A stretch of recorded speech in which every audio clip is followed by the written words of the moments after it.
बहुत लोगों पर उम्र का भी असर है। महागठबंधन पूरी तरह से इंटैक्ट है। हमारी पहली प्राथमिकता युवाओं को रोजगार का है, नौकरी का है, कानून व्यवस्था का है, इंफ्रास्ट्रक्चर का है, दवाई का है, कार्रवाई का है, सुनवाई का है। बिहार की राजनीति में नीतीश कुमार को लेकर चर्चा है कि वो एक बार फिर से एनडीए यानी भाजपा के साथ जाएंगे। आरजेडी प्रवक्ता शक्ति सिंह यादव है, जीतन राम मांझी कह रहे हैं कि अगर वो कोई परिस्थितिवश फैसला लेते हैं तो स्वागत है। तो इसे क्या समझा जाए? बहुत लोगों पर उम्र का भी असर है। महागठबंधन पूरी तरह से इंटैक्ट है और एक बात स्पष्ट तौर पे जाननी चाहिए, गठबंधन जन सरोकार से जुड़े हुए सवालों को हल करने के लिए उप मुख्यमंत्री तेजस्वी प्रसाद यादव जी ने मुख्यमंत्री जी के नेतृत्व में पूरी तरह से स्पष्ट तौर पे कह दिया है कि हमारी पहली प्राथमिकता युवाओं को रोजगार का है, नौकरी का है, कानून व्यवस्था का है, इंफ्रास्ट्रक्चर का है, दवाई का है, कार्रवाई का है, सुनवाई का है। इसी के इर्द गिर्द हम आगे बढ़ रहे हैं। कौन क्या बोल रहा है, किनको क्या दर्द है, उस पर हमारी कोई प्रतिक्रिया नहीं है। पर इतनी बात जान लीजिए, भाजपा जो छटपटाहट में है उसके अब दाल गलने वाली नहीं है। छटपटाहट स्वाभाविक है। मुख्यमंत्री जी ने कभी नहीं कल कहा, पूरे बाइट में मैंने देखा, कभी ने उन्होंने नहीं कहा कि 2005 के पहले क्या था। उन्होंने कहा पहले क्या था। एक गुणात्मक परिवर्तन की ओर इनका इशारा था। लेकिन सर्टेन कुछ मीडिया क्या चला गए, तो गुणात्मक जब परिवर्तन तो समय के साथ आता है और स्वाभाविक प्रक्रिया है कि जो इकोनॉमिक बूम हुआ यूपीए गवर्नमेंट में, उसका लाभ राज्यों को मिला और आज बिहार को ही मिला। लेकिन 14 से लेकर 22 में बिहार अपने ही सीमित संसाधनों में बिहार को बेहतर बनाने में लगी हुई है। भारत की सरकार का योगदान ना के बराबर है। तो इन परिस्थितियों में कौन क्या बोलता है ये महत्वपूर्ण नहीं है। एक सवाल है, प्रशांत किशोर ने जब कहा उसके बाद नीतीश कुमार ने सिरे से खारिज कर दिया, लेकिन एक सहयोगी जीतन राम मांझी का इस तरह का बयान आना, आपको लगता है कि सब कुछ ठीक है? हमने कहा ना, कुछ लोगों पर उम्र का असर है।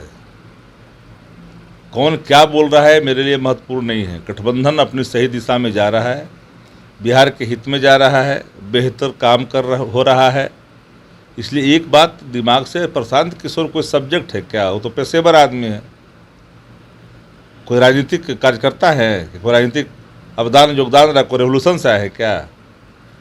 ये तो प्रादुर्भाव गुजरात से हुआ है और वहाँ से निकल करके कई राज्यों में विचरण कर करके अपने मामूल के सहारे काम किया है। तो ऐसे लोगों को राजनीति में तवज्जो जो मिल रहा है तो भाजपा के एजेंडे के तहत मिल रहा है। भाजपा का एजेंडा सेट हो रहा है टेलीविजनों पर भी। मैं देख रहा हूँ कि मीडिया में भी कुछ प्लेटफॉर्म एक आध इतने व्याकुल हैं कि न जाने कि क्या होने वाला है, क्या कर दें हम। जिनकी लगता है सब कुछ लूट चुका है, अब वापस नहीं आनी है, उस फिराक में निरंतर वो एजेंडे के तहत काम कर रहे हैं। बेहतरी नहीं दिखती है, विकास नहीं दिखता है, गंगा किनारे पथ नहीं दिखता है, सड़कें और पुल नहीं दिखता है, कार्रवाइयाँ नहीं दिखती है, सुनवाइयाँ नहीं दिखती है, दवाइयाँ नहीं दिखती है, इसी में लगे हुए हैं। इस नई सरकार में नौकरियां देना, रोजगार देना प्राथमिकता दिख रही है। कल जिस प्रकार से नियुक्ति पत्र दिया गया, भारतीय जनता पार्टी करेगी की वैकेंसी तो 21 का है, याद है ना? आप क्रेडिट ले रहे हैं। सवाल ये उठता है कि वैकेंसी जिस समय की चर्चा वो कर रहे, उनका कोई योगदान ही नहीं है ना, कोई योगदान नहीं है। उन्होंने तो कुछ किया ही नहीं। ईमानदारी की बात यह है कि भारतीय जनता पार्टी के खेमे में जो विभाग था वो तो भेंट चढ़ रही थी अराजकता की। और वो लोग जो बोल रहे हैं, भारतीय जनता पार्टी को बोलने का क्या, बिहार के लिए क्या किया? डबल इंजन का नाम लेकर के एक वो यूनिवर्सिटी का दर्जा नहीं दे सका, हाथ जोड़ करके मुख्यमंत्री को गिराते रहे, दिए नहीं, कहते रहे बिहार हित में। एक मुख्यमंत्री हाथ जोड़ करके प्रधानमंत्री से मांग रहे हो कि दे दीजिए, वो तो गठबंधन धर्म का पालन ही नहीं किए। बिहार आगे बढ़ रही है, जाति आधारित जनगणना को मूर्त रूप दिया जाएगा। 2024 में एक बड़े भारी रेवोल्यूशन देश के अंदर में होगा और बिहार उसका रास्ता तय करेगी।